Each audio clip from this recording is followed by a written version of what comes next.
Good evening.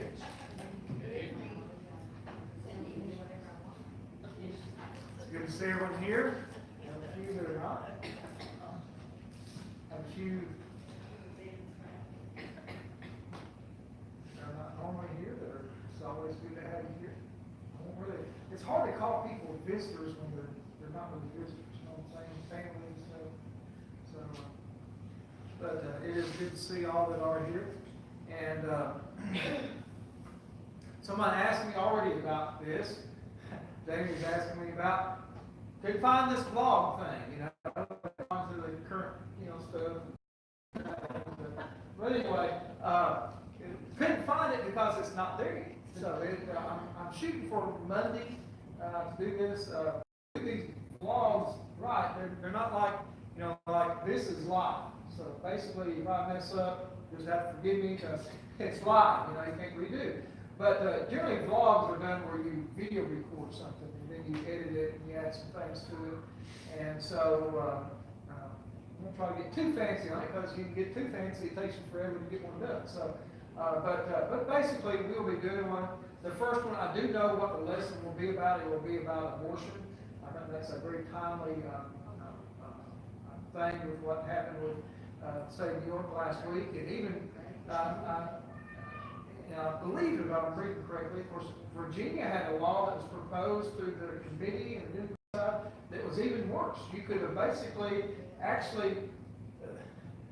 in fact, the governor was saying that basically you could give birth and then you could decide if you wanted to keep the baby alive or not, and labor and everything. And so my understanding is it was defeated in their House chamber.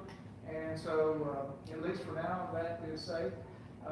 On the good news, though, there are many states, at some point, I do see a battle brewing. The only good news is it may come down to, at some point, a Supreme Court case, because on the other side of things, you have states, certain states, and I think Arkansas is even working on that, where basically the heartbeat bill is certain. I think I saw a month where Virginia's trying to put that same thing. That's what I was saying. The Virginia's the one that was defeated in their House, though. So it didn't actually, but the bill was, and the governor was for it. It was even more horrific. It could be, although New York's is essentially the same. They kind of do a sleight of hand in New York. They say it's only for the the welfare of the mother. That's the only reason you can do it when it's that late. And it's a lot of people were assuming from that meant, a health reason. Well, to be honest, when you have those late-term abortions or late-term things of that nature, there is no health concern. In other words, if you have a health concern, it's there no matter what, because the way they do those late-term abortions is they actually lethally inject the baby, and then they have to deliver the baby. So if you had a health issue with delivering a baby, you still have to deliver the baby if you abort it that late. And so it's just horrific what they have to do to do that process. But on the good news, you have many states, and Arkansas, I think it's one of them that's trying to get this done, or trying to pass what's called a heartbeat bill. So basically, as soon as you can detect a heartbeat, you cannot abort it because then the baby is given the same rights as an individual. The good news about that is they are keeping able to detect heartbeats at younger and younger ages. So I think now it's about 6 to 8 weeks, somewhere in that. So the good news on that will pretty much eliminate just about any kind of medical. The other danger is a lot of these things, like in New York, it's not even done by doctors. So it's not doctors making the call, and the well-being of the mother can be determined as a psychological well-being. Well, it may not be a psychological safe or good for the mother to have a baby, so we'll abort it. So it's not really a health like we would normally think of health. But just keep those things in prayer. But anyway, that's the first law I'm going to be on. And it's going to be about what would Jesus say. The troubling thing that I see is there are people in a religious setting now that are trying to come out and say that, well, maybe some abortions are okay. And even, a former president who a lot of people consider to be, a very moral president, Jimmy Carter, has recently said that, Jesus would be for certain abortions. And I'm like, well, where does he derive that from? And so that kind of even got me thinking on this, that we're going to do is what would Jesus say, because we don't have to guess guess what Jesus would say. We've got the word that we can read from, and we can know what he would say. And so people can not like it, and my guess is they won't like what Jesus actually says. But you know what? They didn't like a lot of what he said, even when he was on this earth. In fact, a lot of things he said wanted to be crucified. So, you know, we're not doing this to be just to be controversial, but what we're trying to do is educate people that may think, well, maybe this is okay. I hear this group saying that it's not that bad, or whatever. Who are we to judge? Who are we to say? And so, we're going to have other issues like this, and issues that some of them may surprise you. As far as it goes. Things about government, things about taxes, things about marriage, and of course the transgender and all that type of stuff that's going on today. What would Jesus say about those things? And the thing is, a lot of times people talk about these things, and they never really, they may say, well, Christians should be this, should be that, but yet they don't actually go, what would Jesus say? And so that's what this blog is going to be. If you have ideas or suggestions for it, go right ahead. I have about 12 already picked out of the things I'm going to do. I'm open to doing different orders, and so if you have a good topic that you think would be a good one to do, just let me know. And what I would encourage you to do is, when I do get it, is to watch it. If you like it, that's good. Share it with somebody, subscribe to the channel. That's the thing you do with YouTube. You don't necessarily like them, you subscribe to the channel and share it, with people so that more people will actually see it. Any questions or comments on that? Yes, sir. Stone said music, they're trying to take God out of the oath. God out of the oath, yeah. And my question is, the scripture says, about denying God before people. Yeah. Isn't that what that is? Well, and see, and there's where I don't know that would be a difficult one to say, because what happens in that is a committee rule. And so as a committee rule, at some point it was put in place that was what the oath they would take. So they have a right as an oath to. Now, if they want to not do that, then I think, we as those that are more obviously Christian-minded, I think we can look at that with a alarm and other things. But, you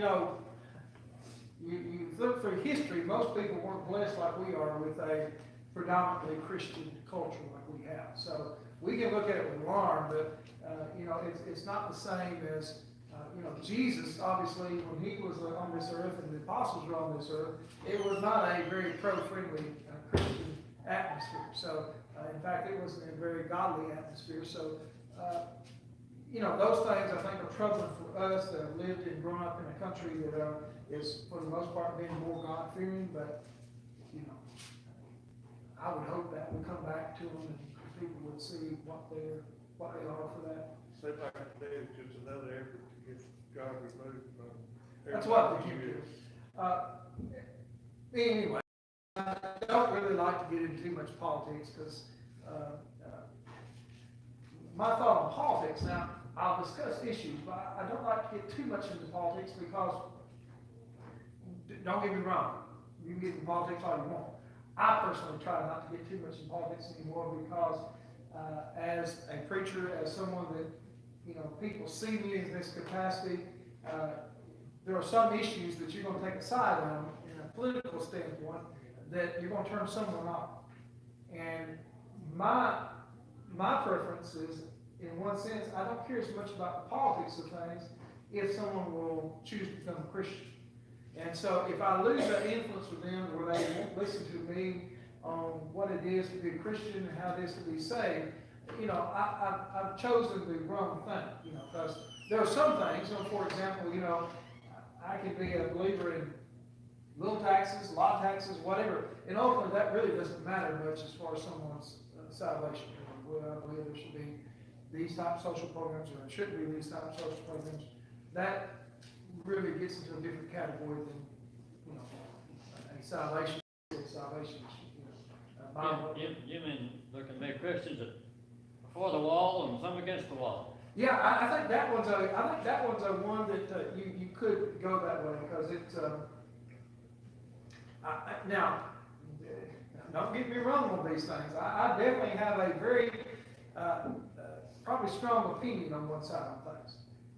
But, ultimately, if I am to be all things to all men, kind of like what Paul talks about, I think we've got to be careful sometimes on some of these things. We can chase away some people that maybe, especially, the ones that typically disagree the most on, because this has always been the case, and I don't think it's going to change. I know people get worried about this. The younger you are, the more, I guess, idealistic, pie in the sky type thoughts you have when you're young. And so sometimes you're more attracted to certain philosophies when you're a younger age because you've just not lived it. For example, one of the things I think would be the worst thing we could ever do is allow, say, I know some people a few years ago proposed, and every now you hear 16-year-olds. I think it would be one of the worst things we could do because they've not lived, they've not experienced, they've not had families, and so they really don't understand the dynamics of what truly is important and what is not. Typically, people, as they start having kids and having family, guess what? They become more and more conservative in the way they do things because families become more important than the way things are done. So, but the thing is, you don't want to discourage a young person, and you don't want to discourage them to thinking that you're someone opposed to them just simply because they're young. So, politics can sometimes do that because people get passionate about politics, and but the good thing about that, and one of the lessons I'll have is, what would Jesus say about politics? And I think he has things to say about it, but maybe not what we think he would say. What some people think. So, well, he'd be a Republican, he'd be a Democrat, whatever. And the thing is, I don't think, we'll see what I say about that, but what I'm going to do is I'm going to pick it out of scriptures and let you see there. There's some things we can't conclusively say. We used to, people used to say, well, what would Jesus do? And they have these abstract things. I'm like, how do you know? It's like the things that we got in scripture we can know for sure, but there are some things, what kind of car would Jesus drive? I think that's kind of a silly question. Politics with that kind of fall in there, red procedure, what procedure. See, a lot of it does. A lot of it does. Taxes as well. So a lot of it does. The thing, though, that we would be conclusive about, there are things that, on a moral basis, that Jesus would be firm. And Jesus would definitely hold, especially those that are one of the things that Jesus did is those that were religious leaders, those who were supposed to know about God, he was very difficult, very tough on them if they strayed from what they should know. And so I think as a result, sometimes we as Christians, when we don't really pay much attention to certain things from a moral basis, that maybe our politics, the danger I see sometimes is we allow our politics to trump our morality. And that's when we get into, I think, some trouble. So that's where I think Jesus would be concerned with that aspect of it. Because ultimately, whether or not what you fit in, whatever, although it is getting more and more difficult, one side has really made it tough to, at least for me, from a conscientious standpoint as a Christian, to say I could support them in a nationwide standpoint because of things like the abortion issue and a few other issues that are just so against what Christian believes. Okay, but once again, for the most part, the actual politics of things, I don't think Jesus, like I said, he lived at a different time, and he did say, render to Caesar what Caesar's, so, Jesus would pay his taxes, I guess we'd say. He paid what was due, what was as a citizen.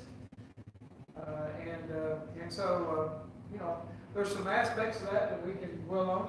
Some people might say, well, how can I give conscience pay my taxes when, it wasn't until Trump became president again, the funding of abortions worldwide, the money that was sent to that was cut off again. It had been cut off before, and then Obama put it back in there. In fact, that was one of the very first things he did when he became president.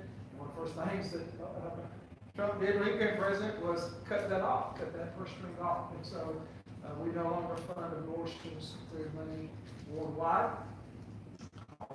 Sometimes the different presidents come in and change it. But some might say, well, how can I pay taxes if some of it's going for a while and wicked things? And I think once again, the rendering Caesar Caesar's, we're obligated to pay taxes, otherwise we face the repercussions from it. And so, because there are other things I'm sure we could find all kinds of things we disagree with if we wanted to really parse things. In millenniums, they're all out there thinking everything's okay. Just everybody should do what they want to do. Yeah, I would,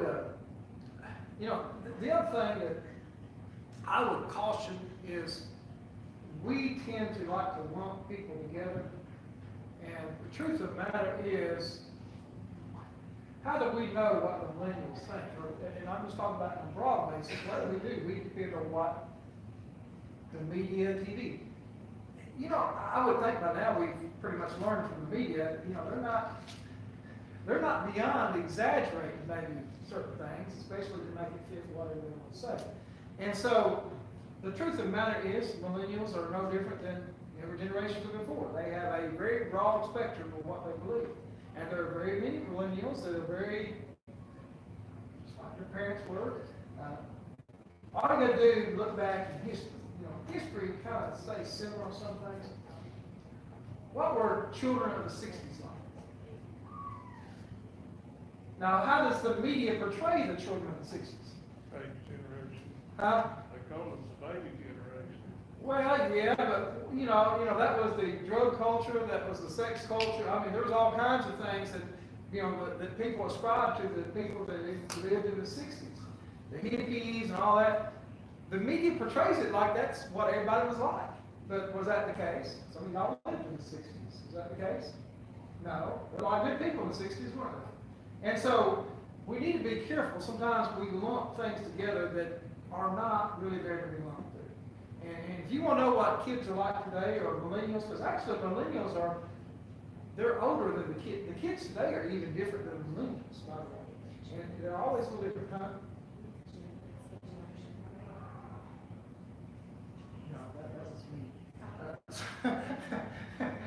And you, I guess, too. But anyway, they're Gen Zs now. Gen Zs now. But anyway, so, the fact of the matter is, if you want to get to know what kids are like today, go volunteer at the club, go volunteer at school, go volunteer at things like, find out what kids are like today. You'll find that they're not that, they're totally different than maybe what you do led to believe on just media. Okay, let's get into David and the priest in Nob. This is a very, I guess, fairly well-known chapter in the Bible, 1 Samuel, see David and the Holy Bread. It's 1 Samuel 21, don't turn there. Apologize, didn't mean to spend that much time on that, but anyway, it's a good introduction, it's a good conversation. Starts off that David came to Nob, to Ahimelech, the priest. Ahimelech, the high priest in this case. And Ahimelech came to meet David, trembling, and said to him, "Why are you alone and no one with you?" Why would he think David would be other people? Now, what had just taken place, I guess, with you in chapter 20? Well, David was well known and high enough up in government, he would normally have an entourage of some kind. Right. So why was he alone? What had just happened? Remember with Absalom? Not Absalom, excuse me. Jonathan, yes. Excuse me. Jonathan, what had just happened? Was he hiding? Well, he was, and Jonathan, had the thing where he'd shoot the arrows, and they had a signal. If he shot them beyond, that meant it wasn't good for David to come back, and he felt his dad out, and his dad wanted to kill him. And so as a result, Jonathan and him, they realize that they'll never see each other again in that same capacity, so they leave. So David's kind of on his own, but David, every time he would have been here, he would have been with an entourage, with his group of army that he commanded. Do you think David's going to tell him the truth? Well, let's see. And David said to Ahimelech the priest, the king has charged me with the matter, and said to me, let no one know of anything of the matter about you which I send you, and with which I have charged. I have made appointment with the young men for such and such a place. So what did David do? Did David tell the truth? No. No, people say, well, you know, maybe it's okay sometimes to lie. Why do you think David was lying? They didn't want to blame, blame Saul because Saul was God's anointed and he wasn't. Maybe that was part of it. Maybe that's part of it. Saul in trouble. Maybe that was part of it. What else may be another part of it? What kind of person is Saul right now? Jealous. And what else does he have? We're going to find out in this chapter. He's not a good man at this time. I mean, he's a very evil man. I don't know how else to describe it. And could it be maybe David was trying to protect these priests from knowing the truth? Because if the Saul found out that David was with them, what do you think would happen? I don't think we have to think about what happened because we wind up find out what's going to happen. I think maybe David was trying to protect himself. The less they knew, the better. They lied.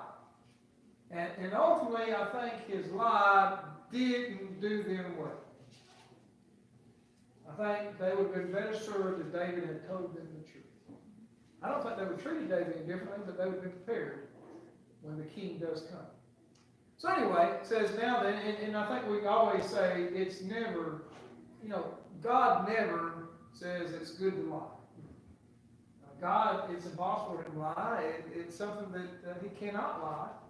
And the only one that we know that is good at lying is Satan. So, we have those two choices typically. We can be more like Satan and lie from time to time, or we can be more like God and never lie. I think the priest would have been better served if they'd been told the truth. If nothing else, they could have made some provisions. Maybe they could have scattered themselves or done some things. But anyway, I guess I don't want to foreshadow too much, but most of you maybe have read this before you know what's going to happen.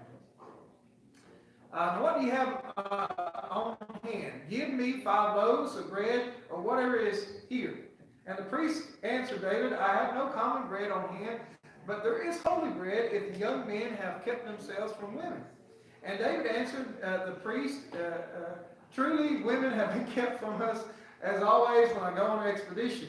They were running for their lives. The vessels of the young men are holy even when it is ordinary journey. How much more today will the vessels be holy? So the priest gave them holy bread, for there was no bread there but the bread of the presence. So the tabernacle was in this knowledge right now. Holy bread, for there was no bread but the bread of the presence, which is removed from before the Lord, to be placed by hot bread on the day it is taken away. So we have the show bread.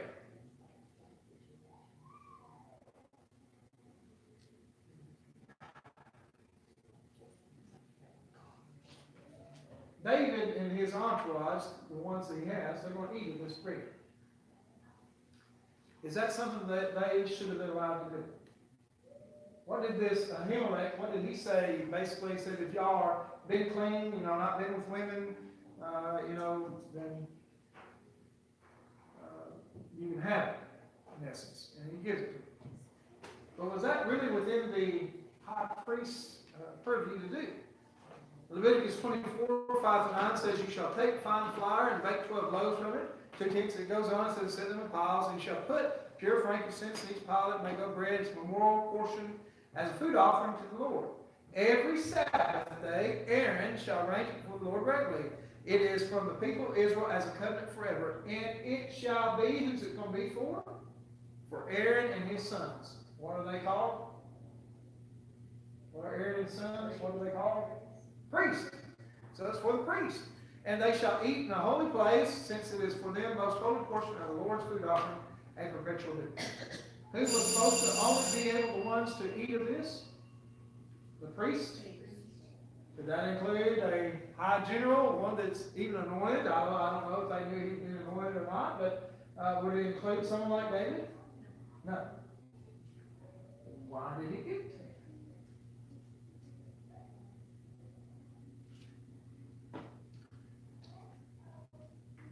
I guess they used some judgment. They had no food. And they had this food that they could give them, I guess. I don't know.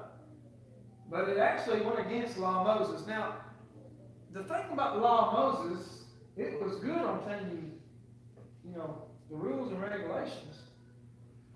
But, this wasn't quite a circumstance that is really explaining the law of Moses. So I'm sure the high priest was trying to figure out a way, because they apparently were very hungry and they needed some food. And he probably felt that was the best thing to do. Now, I think this explains then, you see this in the New Testament. Jesus alludes to this. And Matthew 12, 1-4, at that time, Jesus went through the grain fields on the Sabbath. His disciples were hungry, and they began to pluck the heads of the grain and to eat. But when the Pharisees saw it, they said to him, "Look, your disciples are doing what is not lawful to do on the Sabbath." Now, was this lawful or unlawful, what the disciples and Jesus did? They were hungry, and so as they were probably going to the synagogue, they would take the grain and the wheat, and they would just eat. Kind of like snack meals. Was that lawful or unlawful?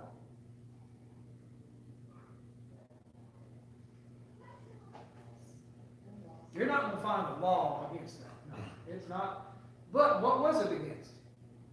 Working on the Sabbath. Tradition. Okay, it was against tradition. And basically, in their tradition, the Pharisees had contrived that this would be work. If you just simply, as you're walking along, picked the grain, hit the grain and ate it, that was work. Is that really work? No. But according to the traditions, they were in violation of the law. That's how high they carried their tradition. So what does Jesus do? He turns around this and he says, wait a second. He said to them, have you not read about David when he was hungry? And those who were with him, how he entered the house of God, the tabernacle, and ate of the bread of the presence, which is not lawful for him to eat of those who were with him, but only for the priests. Did they say anything about David doing this? Well, no, he was running for his life. His men were starved, and the priests allowed them to have some food, some nourishment. And he was like, oh, yeah, we understand that. But was that lawful or unlawful? Well, that was actually unlawful by the law of Moses. That was a violation of the law. And here Jesus and his disciples were not violating the law, and yet they were trying to say, wait a second. And then Jesus goes on, he says, and I'm not one like David, I'm actually the Lord of Sabbath. I'm even higher up, in essence. I'm even more. You come to me about something that was such as this, a custom that you had, as opposed to what's law. And yet they never said anything about David. They really always have David in high regard. And a lot of times you think about his sins, you don't think about this, do you? You think about the Bathsheba, you think about the census and everything. But here we see that what they did was unlawful. If you go by what the law of Moses says, it was unlawful. But anyway, they ate of the bread. It says there's a certain servant there, his name was Doeg the Edomite. And he was one of Saul's herdsmen. Now, what is an Edomite? If you've been reading your daily Bible readings, you probably should know this, because in Genesis you kind of cover through some of this. What is an Edomite? It's actually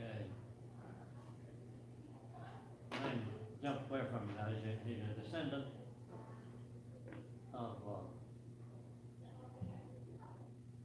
Descendant of Esau, yes. That's what you're trying to think of. uh, He's descendant of Esau. yeah, Yes, descendant of Esau. I couldn't think of that. Edom meant red, and that's basically what Saul's name. So the Edomites were the descendants of Esau. Now, they weren't actually Israelites, were they?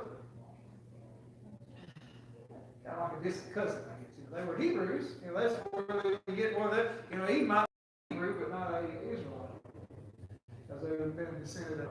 But what we see here is he was someone that's loyal to Saul.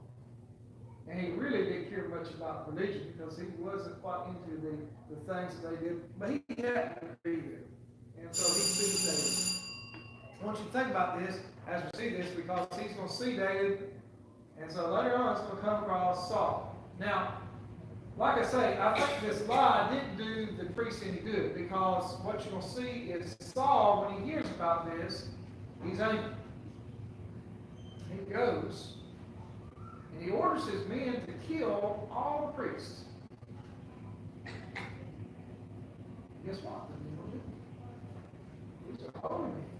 We're not gonna kill them. He asks us, go away. He's not saying, you kill him. Go away. Like 85 people. He says, one escapes. Had David told them, likely they would have known if Saul was coming, they just kind of split up, at least not all we did at that time. But, so the lie didn't actually protect him.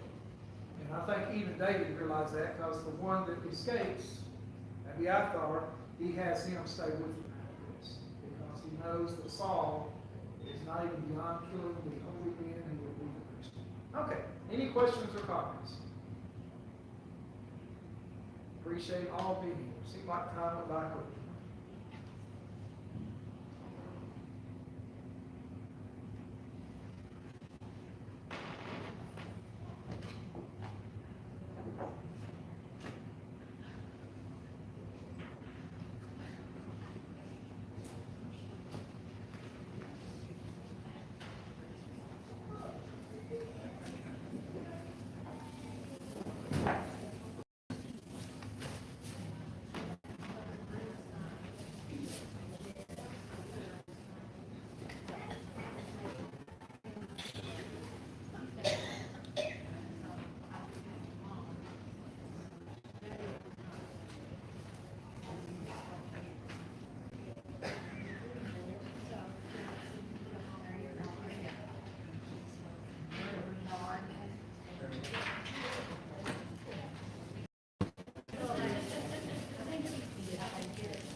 Now be a little different. Don't really have any song lyrics here except for me, but I got some of my song lyrics. So I guess I have to pray to choose. What? Sorry, I'm not.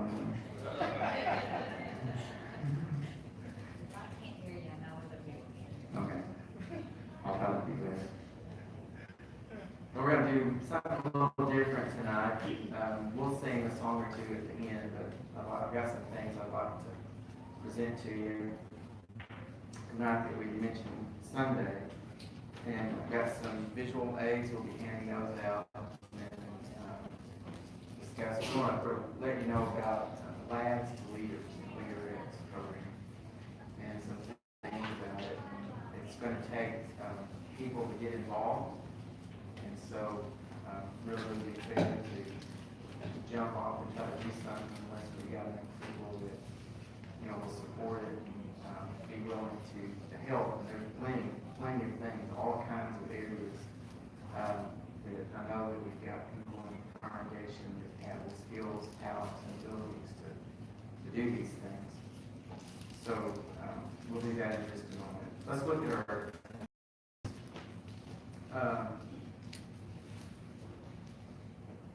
Care Group 1 will, as far as we know, still meeting February the 10th. We're still a few weeks away. Men's prayer breakfast will be at Dayton, and that'll be coming up the first Saturday of March. And then on the prayer list, we still have Margie Bodley. Any changes, Sue? She's doing okay? All right. What about any change? About the same. Is Marvin doing okay? Yeah, okay. Teresa? She goes to the doctor tomorrow. Okay. Doing okay. William Jones. students grow.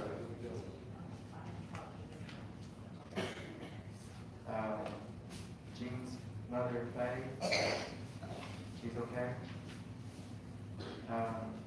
Houston Maddox. Not sure. Anything new on Ray Palmer? Not Ray. Willie Mae Ray, still, in the nursing home. I talked to Dee for just a minute Sunday, doing okay, but seems to be a little, confused at times about some things. She's actually in the same room as old lady Durham now. Oh, really? Okay.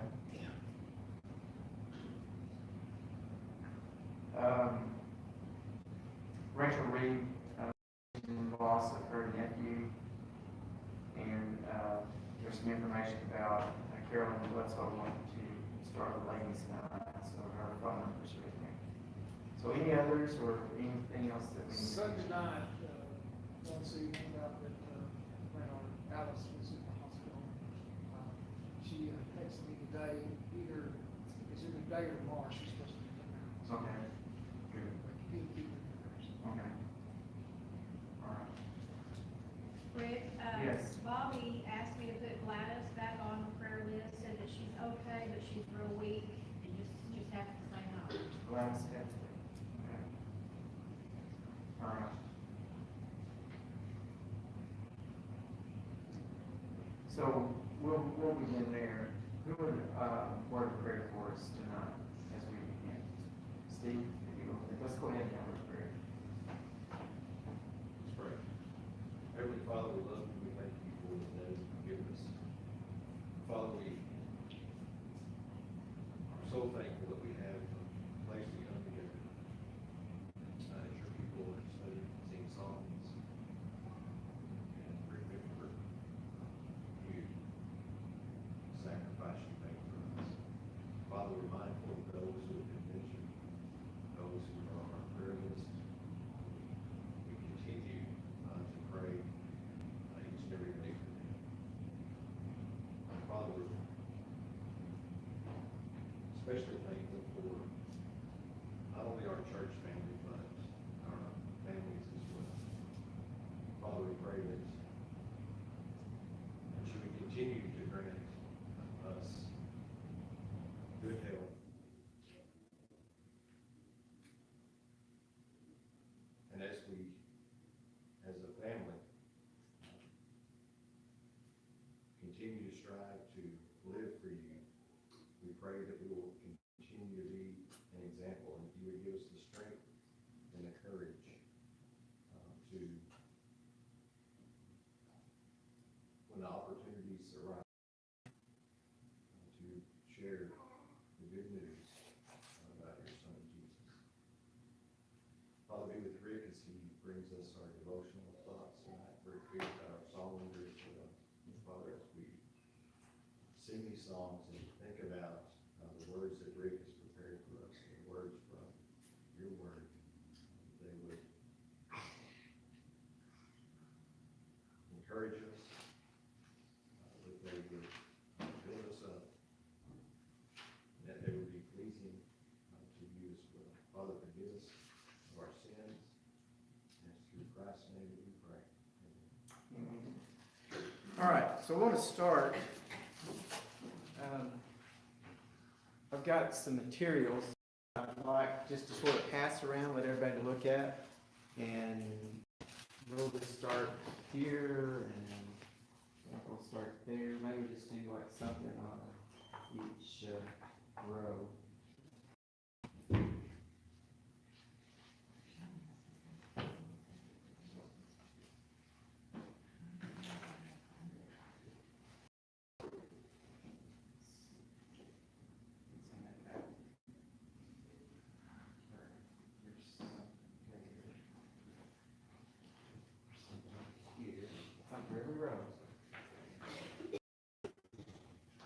So what we've got is with the Lads to Leaders and Leaderettes program, it sort of includes everything. We'll talk about just a few of the high points, but the good thing about this particular program that started back in 1968 is that they've prepared Bible class curriculum, kindergarten through, 5th grade, that, you can use in a Bible class. These spiral bound books, that's a year's worth of Bible classes, because it has 13 lessons, but it has enough material, activities, and things to go with it that you can do probably 3, maybe 4 lessons out of each separate chapter. And then for the 6th grade and up, they have the little thinner books that some of you have, that you can use in the class situation, but that is also the basis for the Bible roll. There is a convention and competition, but what we're interested in to begin with is just to see if we have enough interest and people involved that we can begin working with our young people in the areas of Bible knowledge. There's different things that we can do there that we can spread out and do. We also have things that will involve service, learning how to do service to the congregation and also to the community, and get people involved. And then the leadership development, which involves, like similar to what we do on the Bible Booster or other things that we've done in the past, where especially our young boys try to get them involved in song leading, scripture reading. But it would go a little bit further as they would get older to actually work with them in public speaking, get where they're comfortable in standing up in front of a class or a devotional or something like that, and help them along in that way.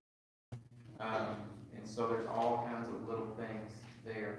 Some of you will remember years and years ago, we did, we had a big puppet program.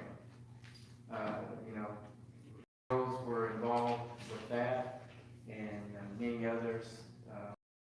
We had a lot of kids participate in that, but we had a lot of our young people that spent a lot of time and effort and used their talents in that program. And we had individuals who wrote the scripts, and Nell Burke was one of those who they would come in. I think maybe you helped write some puppet scripts too, didn't you? They would usually come in like on a Sunday afternoon, some of them. She would write them and I'd type them up. You would type them up. I knew your hand was in there somewhere though. So it took that type of thing. And so they would come together, write the scripts, and then we would use those to present the class. We never had any difficulty at all coming around vacation Bible school time of having something that we could do with the puppets. So it's those types of things. One of the things that they do too is just teaching kids how to do a bulletin board. A lot of kids are artistic, they like doing things like that, and nurture that skill in doing things such as that. So all of these different things, much more that we could cover. But I want to hand out now, this is just a little piece that was in a book. In fact, it was Gulf Shores, Alabama Church of Christ. And put it in their bulletin. I think we got enough. I got 20. You people may have to share what it is. We won't go over all of this, but it would give you a little information to take with you that talks a little bit about lads to leaders and leaderettes. And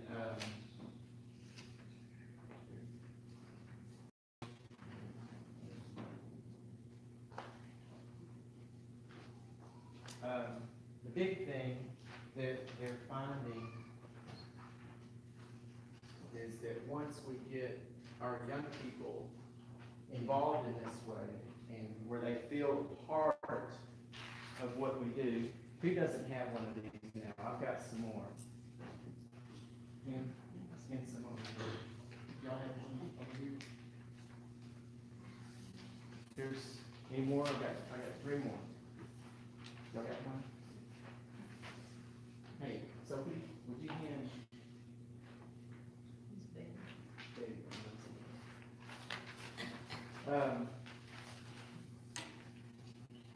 if a young person, let's say we get them to come to service, let's say even every week, but that's all there is. The retention rate that they find is about 34%, that they're going to stay with the church once they get away from home and go on and do other things. Well, that's not very many. And I know it varies with congregations here and there, but overall. Well, if you have a child that comes to the services, and let's say that they also participate in the Bible classes and maybe some youth activities every so often, that number goes up to about 55%. So a little bit better, but you're still losing almost half of the kids overall. The kids that have participated over the years in programs like this, retention rate is 85%. And so it jumps up quite a bit because they've been involved and used their abilities that they learned and their skills. And through that, and we all know that once we get involved, even let's say that we teach a class, it's not just the students in the class that's benefiting from the class, but it's the teacher as well.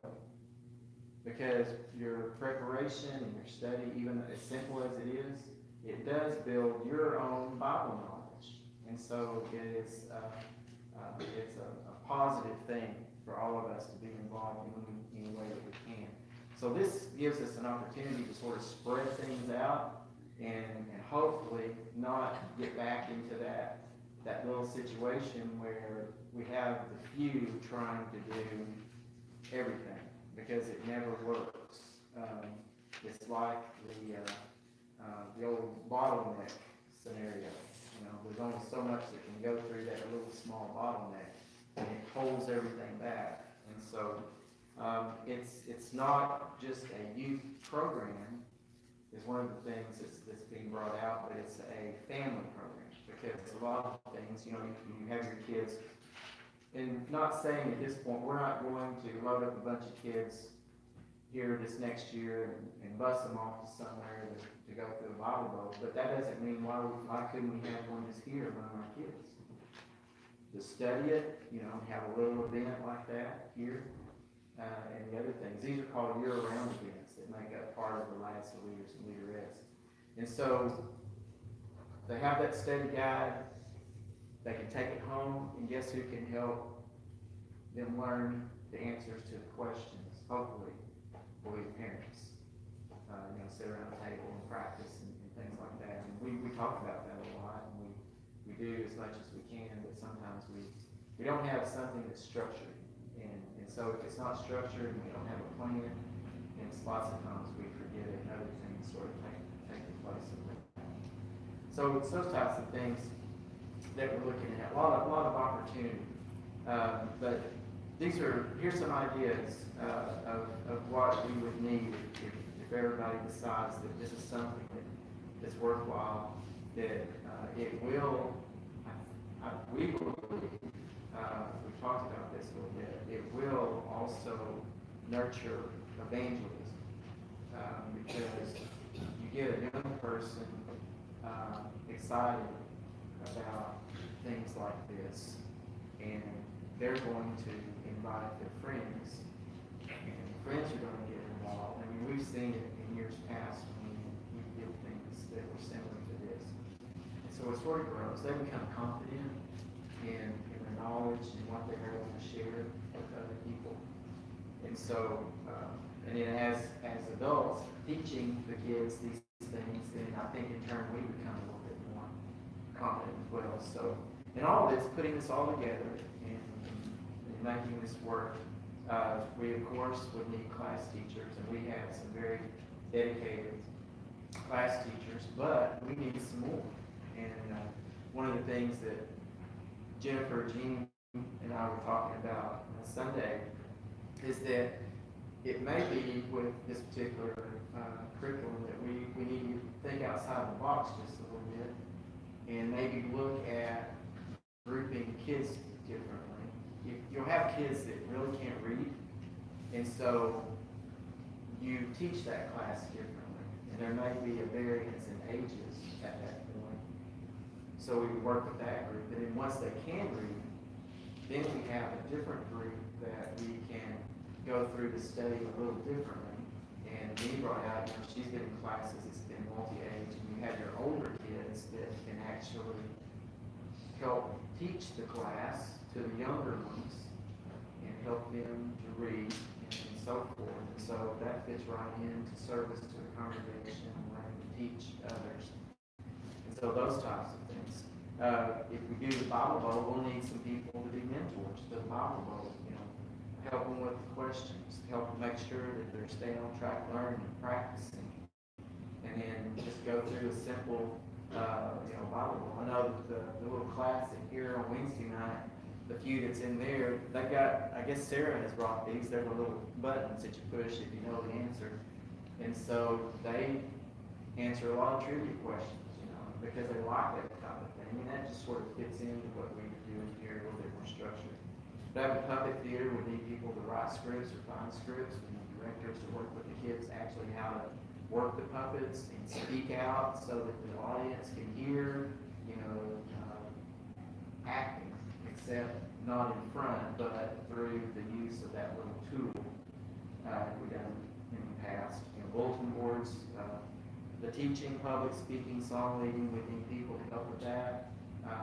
And this is one of the things where we get the young boys involved, and even the younger girls. I mean, we could plan not a ladies' day event, but a young ladies event or a girls' event where all the girls would take care among themselves of doing a devotional, leading, singing, and learning that type of setting, just like the ladies' day has got. And so that would be done here. And so we need, men to help the boys with learning how to read scripture where everyone can hear and read it clearly. How to do just a very simple little devotional, 3 minutes in front of a group. The song leading part is we've done that many times before, helping young men start them out and then we sort of lose steam and we sort of back off and how the parents help here is once we have these little things, let's say we have it on Sunday late afternoon, and we have all the boys' parents need to bring those boys so that they can be here in practice. We've even discussed, well, maybe we could do something like to have more of a boys, young persons type thing, maybe at 6 o'clock, and then have regular Sunday night things in auditorium for the adults. But that could increase our numbers, getting more parents and adults here in our worship assembly as well, knowing that their boys or their kids have something going on as well. So, just those types of things. I wanted to let you think about these things and see, how you feel. Is it something that you feel would be worthwhile? Are you willing to help? So we need a lot of help. And then if we have that interest at least, then we'll expand a little bit. The next step that we'll do is we can actually invite a representative from LASA leaders and leaderettes. It's free. They will come and tell us about the program in about 2 hours, how it all works together. We can even do it over video if that's what we decide that we want to do. So there's many ways that they can help us as well. I want to close with the scripture, if you'll read with me, 2 Timothy chapter 3, verses 14 through 17. Sometimes this passage, we sort of jump through and we go automatically to verse 16. Where in verse 16, we're all familiar with that. That's where it tells us that all scripture is God-breathed and is useful for teaching, rebuking, correcting, and training in righteousness, so that the man of God may be thoroughly equipped for every good work. And we use that verse a lot, and it's a very important verse, and we understand that.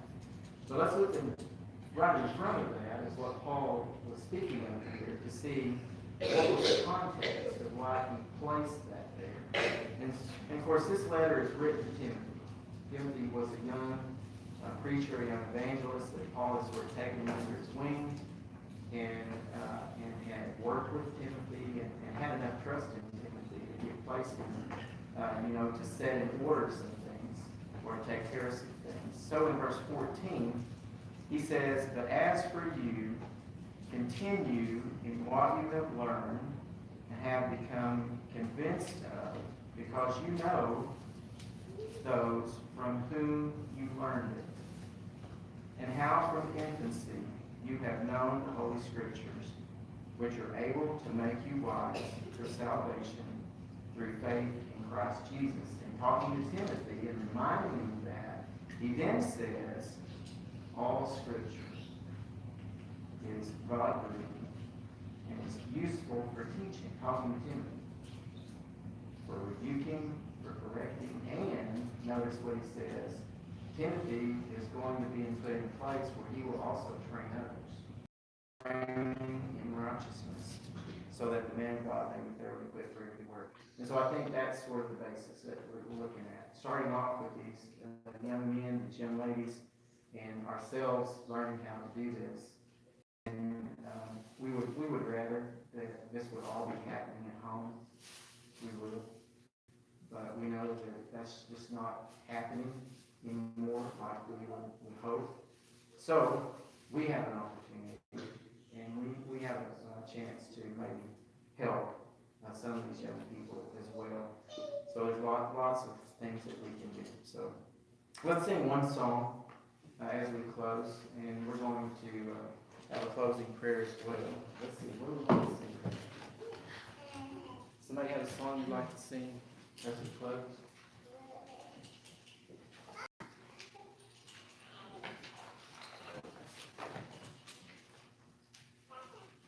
How about how shall the young secure their hearts when it comes to mind? Number 432.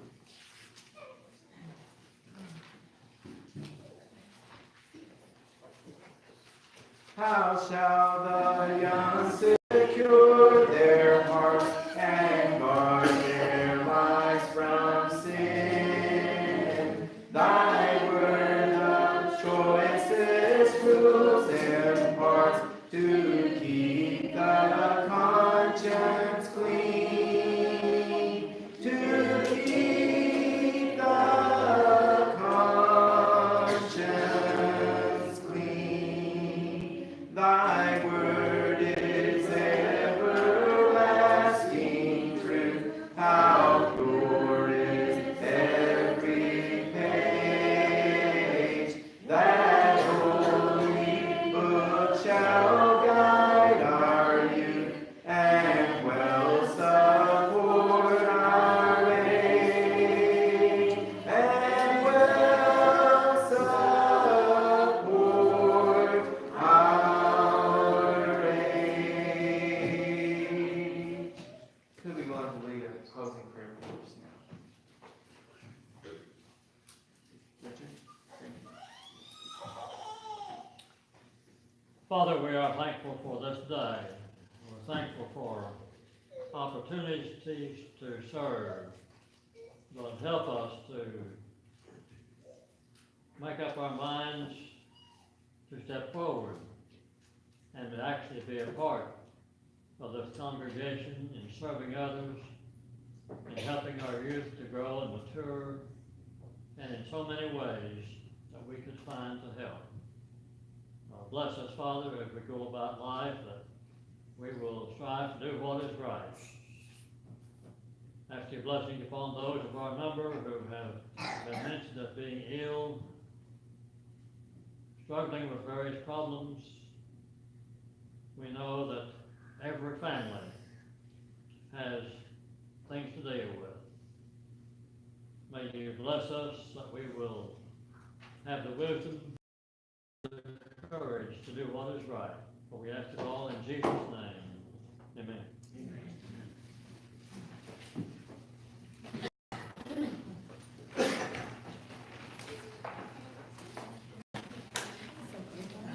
It's not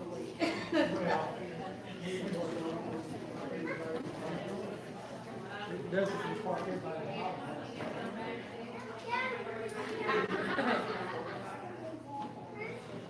got it. I'll do it like this. Who is the representative from our region? You got it. I'm not sure. I don't know if they. They change it, yeah, well, they do do it by regions, they change them, they're doing it. Sure who the But I'll call and find out, or email.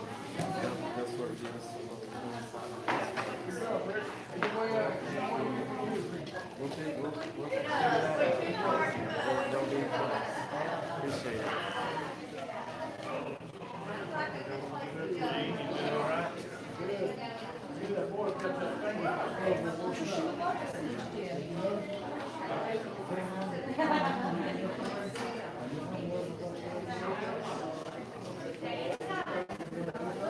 It's like, if somebody's on the ribbon and share their wealth of information, sew in and put it in, I mean, that would be one of